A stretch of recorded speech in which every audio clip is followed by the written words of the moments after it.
अस्सलाम वालेकुम students, welcome to the new session of group three. आज ग्रुप थ्री के में लेक्चर्स में हम देखेंगे कि टॉर्शन सब ग्रुप क्या होता है। ठीक है, किसी भी जी का टॉर्शन सब ग्रुप क्या होता है और एक थ्योरम देखेंगे जिसकी मदद से हम कुछ एग्जांपल यानी कि 2 एग्जांपल्स प्रूव करेंगे। तो आइए चलते हैं अपनी फर्स्ट इस सब ग्रुप की तरफ। तो आइए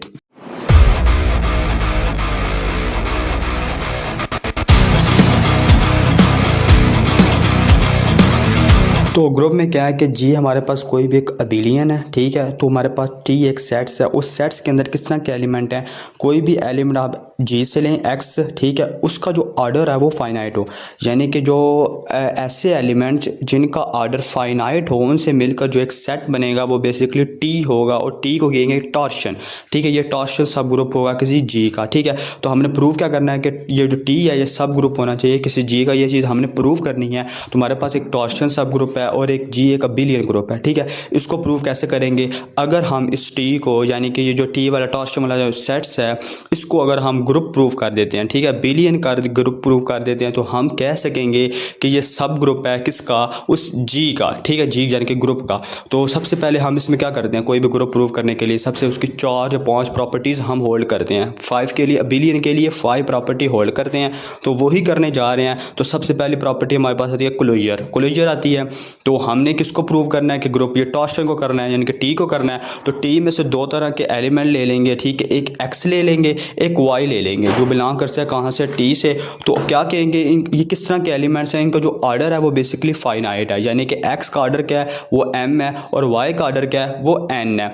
अगर इनको ऑपरेट यानी कि इनको किसी भी बाइनरी ऑपरेशन के ज़रिए तो इनको ऑपरेट करें तो उसका जो ऑर्डर है वो बेसिकली हमारे पास क्या होना चाहिए? वो भी फाइनाइट होना चाहिए। ये चीज़ हम क्लोजर के अंदर होल्ड करवाएंगे। तो हमने कहा कि x का ऑर्डर क्या है? फाइनाइट है, यानी कि m है। y का ऑर्डर क्या है? फाइनाइट है, यानी कि n है। जब इनको आपस में ऑपरेट करें, 2 फाइनाइट टर्म्स का ऑर्डर, 2 टर्म्स का अगर ऑर्डर फाइनाइट है तो उनको जब किसी बाइनरी रिलेशन के थ्रू रिलेट करें तो उनका जो आने वाला ऑर्डर है वो भी आपके पास क्या होगा? फाइनाइट होगा। मींस के कि भी स्क्वायर रूट में एक टर्म्स है 5, दूसरी स्क्वायर रूट में है 2, उनको जब आप मल्टीप्लाई करो स्क्वायर रूट तो रहता है लेकिन वो आपस टर्म्स मल्टीप्लाई भी हो जाती हैं। इसी तरह हमारे पास क्या होगा? एक्स का ऑर्डर फाइनाइट है, वाई का ऑर्डर फाइनाइट है, तो एक्स और वाई दोनों का ऑर्डर क्या होगा? वो भी एक फाइनाइट आएगा, यानी कि एम और एन आ जाएगा जो एक फाइनाइट ऑर्डर है।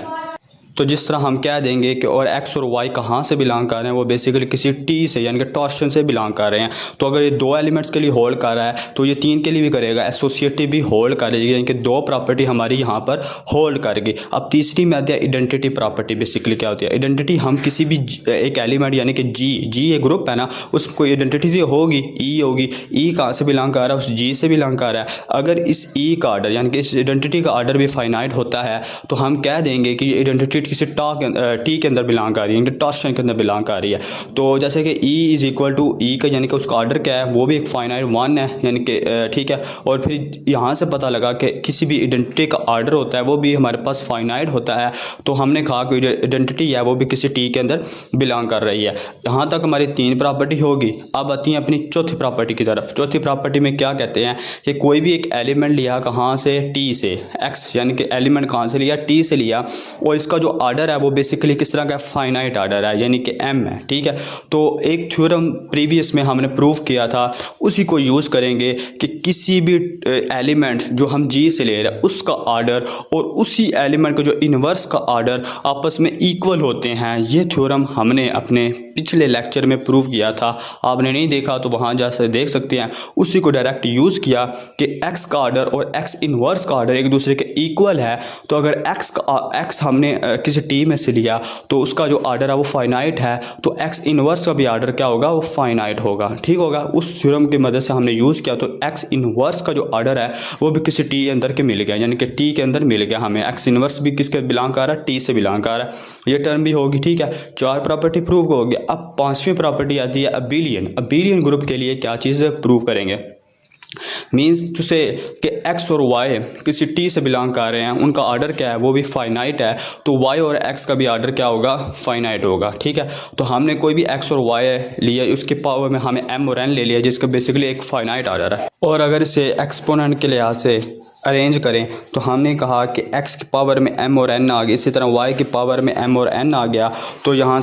तो यहाँ से हमने इसकी पावर को अरेंज कर लिया, यानी कि m को रहने दिया x m और पावर n को ऊपर ले गए, ठीक है। तो y की जानब क्या किया, y को n था और पावर में m ऊपर ले गए, ठीक है। अब x का जो m है वो बेसिकली किसी e आइडेंटिटी के इक्वल है और y यानी कि जो आर्डर है वो भी किसी e के इक्वल है। तो किसी भी आइडेंटिटी का आर्डर n और m देख लो वो भी किसी e के इक्वल आ जाएगा, यानी कि x और y का जो आर्डर m और n है वो किसी e के इक्वल है। x और y का आर्डर क्या है, m और n, क्लोजर में भी देखा था। तो अगर ये इस टर्म का एग्जिस्ट करता है, अगर इनको चेंज कर दें यानी कि वाई एक्स कर दें तो पावर में एन एम कर दें, फिर भी आइडेंटिटी ही आएगा। तो हमारे पास यहाँ पर अबिलियन भी प्रूव होता है किसी टी के लिए, ठीक है। टॉर्शन भी हमारे पास क्या प्रूव हुआ कि ये अबिलियन सब ग्रुप है किसी जी का। अब नीचे एक नोट लिखा हुआ है, इस नोट में आपको इंपॉर्टेंट चीज़ ये है कि आपने देख लेनी है कि जो टी है वो फेल हो जाता है सब ग्रुप, अगर वो टी जो है वो हमारे पास सब ग्रुप नहीं होता अगर जी अबिलियन नहीं है। तो जी को अबिलियन होना ज़रूरी है, जी के लिए अबिलियन होना मस्ट है, ठीक है। तो अब हमारे पास एक थ्योरम आता है जिसको यूज़ करेंगे, जिसकी जस्ट स्टेटमेंट देख लें। स्टेटमेंट को यूज़ करते हुए दो एग्जाम्पल्स को हम इसके ज़रिए सॉल्व करेंगे, ठीक है, उनका सोल्यूशन निकालेंगे। तो सबसे पहले हमारे पास थ्योरम में क्या कहता है कि कोई भी जी है वो एक ग्रुप है, उसमें से एक एलिमेंट एक्स है जो बिलोंग कर रहा है उस ग्रुप में से, ठीक है। यहाँ तक बात होगी। अब क्या कहा, जो x जो एलिमेंट किसी जी से बिलोंग कर उसका ऑर्डर वो क्या है, वो फाइनाइट है। तो कोई भी एक इंटीजर एग्जिस्ट करता है और हम कहते हैं वो जो बेसिकली इंटीजर m है ना वो हमारे पास 0 के इक्वल नहीं है। तो ये जो स्टेटमेंट्स है नीचे ये हमारे पास सेटिस्फाई होती है।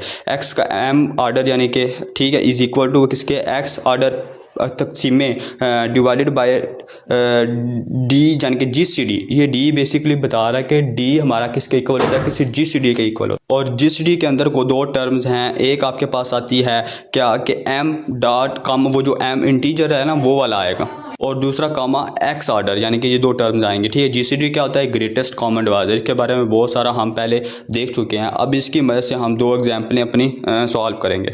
तो फर्स्ट एग्जांपल जिसके अंदर आपके पास आता है जी, कोई भी एक ग्रुप है, उस ग्रुप में से आपने एक एलिमेंट एक्स लिया, ठीक है, जो इस जी में से बिलोंग कर रहा है, और इसमें आपको गिवन दिया हुआ है कि जो एक्स का ऑर्डर है वो बेसिकली किसी 6 के इक्वल है। तो आपने ये जो एक्स स्क्वायर का ऑर्डर और एक्स क्यूब का ऑर्डर, एक्स 4 5 का ऑर्डर आपने फाइंड आउट करना है, ठीक है। ये चीज़ हमने फाइंड करनी है। उस थ्योरम को, ये थ्योरम बेसिकली इसके अंदर यूज़ होगा, ठीक है, उसका फार्मूला हम इसमें यूज़ करेंगे। कैसे यूज़ करेंगे, सबसे पहले हमारे पास एक्स दिया हुआ है यानी कि एक्स का ऑर्डर आपके पास गिवन है, तो हम इसके अंदर जस्ट उसकी वैल्यूज़ को पुट करेंगे। 2 बेसिकली क्या है, इसकी पावर में वो एक इंटीजर है जो m है, वो 0 के इक्वल नहीं होना चाहिए, यही उस थ्योरम में लिखा हुआ था। तो हमने कहा जी हमारे पास 2 है, तो हमने जस्ट इसकी जगह वैल्यू पुट की। x का ऑर्डर आपको क्वेश्चन में गिवन था, वो क्या था, वो 6 था। आगे आ गया डिवाइडेड बाय GCD आ गया इनटू 2 आ गया, यानी कि वो जो m था वो 2 के इक्वल आ गया। तो हमारे पास यहाँ पर x का ऑर्डर फिर आपको दिया हुआ है, वो यानी कि वो आपके पास क्या है, वो 6 है। अब इन दोनों का GCD निकालें, 2 और 6 का, वो क्या निकलता है, 2 किस पर डिवाइड होता है, 1 और 2 पर, और 6 किस पर डिवाइड हो जाता है, वो 1 पर, 2 पर, 3 पर और 6 पर होता है। और इन दोनों का GCD क्या निकलेगा, ग्रेटेस्ट कॉमन डिवाइजर क्या निकलेगा, वो 2 निकलेगा। तो 2 को आप 6 को डिवाइड करें किसी भी 2 के ऊपर, तो हमारे पास आंसर में क्या आएगा, 3 आएगा। इसी तरह एक्स क्यूब का देख लें, उसकी जगह जस्ट वैल्यूज पुट करें और GCD 3 और 6 का देखें, 3 निकलता है। तो हमने जब 6 को डिवाइड किया किसी 3 के ऊपर तो हमारे पास आंसर में 2 आया। तो 4 के लिए देख लें, वहाँ पर हमारे आंसर में 3 आ रहा है। और फिर 5 के लिए कैसे देखेंगे कि x का ऑर्डर वो ही वैल्यू पुट की और GCD देखा किसी 5 और 6 का, वो हमारे पास क्या आता है, 1 आता है, क्योंकि 5 1 और 5 पर डिवाइड होता है और 6 1 2 3 और 6 पर डिवाइड होता है। इसी तरह हमारे पास इसका जो GCD निकलता है वो 1 निकलता है। 6 को किसी पे 1 पर डिवाइड करें वो 6 ही आएगा, ठीक है। पहली एग्जाम्पल हमारी यहाँ पर प्रूव होती है, यानी कि सॉल्व आउट होती है। अब हमारे पास आती है अपनी सेकेंड एग्जाम्पल। इसमें क्या कहता है वो आपको, वो कहता है कि कोई भी एक ग्रुप है यानी कि Z30 क्या है, एक ग्रुप है, लेकिन वो है किस तरह का, वो एडिशन के लिहाज से क्या है, ग्रुप है। तो हम इसको प्रूव करेंगे। इसमें आपके पास गिवन दिया हुआ है कि 1 का जो ऑर्डर है वो आपके पास 30 है, ठीक है। तो आपने इसमें जो फार्मूला यूज़ करना है, अब पहले में जो यूज़ किया था वो स्केयर की फॉर्म में था, यहाँ पर हमारे पास mx order is equal to x का order divided by GCD into m, यानी कि वही इंटीजर और फिर x का ऑर्डर, ये चीज़ आपके पास गिवन है।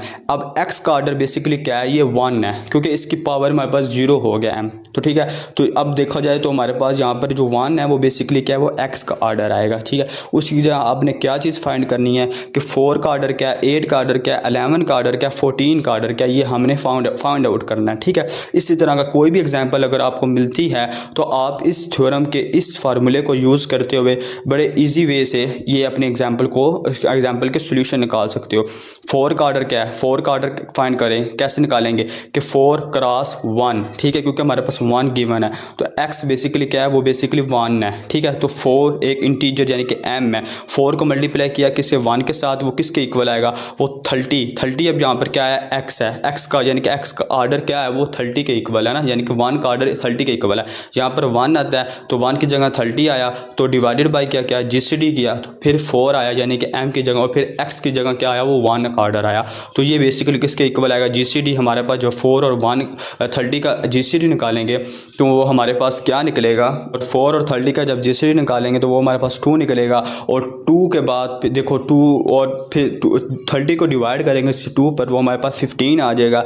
इसी तरह आपके पास जो बाकी टर्म्स हैं उनका भी आप इजीली आर्डर फाइंड कर सकते हैं। अब मैं 14 पर आता हूँ डायरेक्ट, 11 और 8 सेम इजी तरह एक बार फिर मैं आपको रिपीट कर दूँ 14 के लिए। 14 हमारे पास 14 बेसिकली क्या है, इसका आर्डर आपने फाइंड करना है, 14 मल्टीप्लाई 1 करेंगे और ये किसके इक्वल है, इसका फार्मूला ही आपको अपने क्वेश्चन में गिवन था, तो वहाँ से हमने कहा कि x आर्डर बेसिकली क्या है, वो 1 है, तो 1 आर्डर आएगा 30, आगे divided by GCD into 4 comma 1 order, ये किसके इक्वल आएगा, GCD किसका 14 का, और 1 का GCD आपके पास क्या आता है।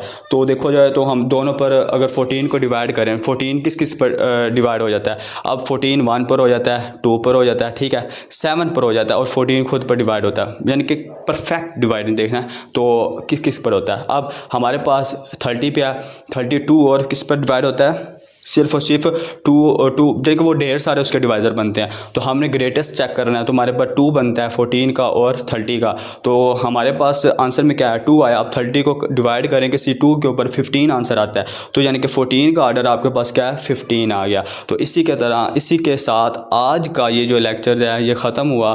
तो अगर कोई चीज़ की समझ नहीं आई आपको तो वो आपको ज़रूर कमेंट्स बॉक्स में पूछिए। तो thank you watching for this video. अल्लाह हाफिज़।